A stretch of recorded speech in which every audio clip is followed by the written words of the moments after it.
Next up, we have a group of 7th to 12th grade students performing a rather well-known piece called The Typewriter.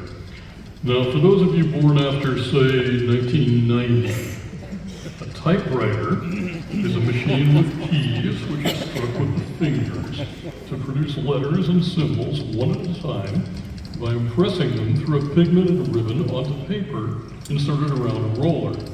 As the carriage containing the roller reaches the end of the typewritten line, a familiar ding reminds the operator to return it to its original place using a lever, which also advances the roller by one line.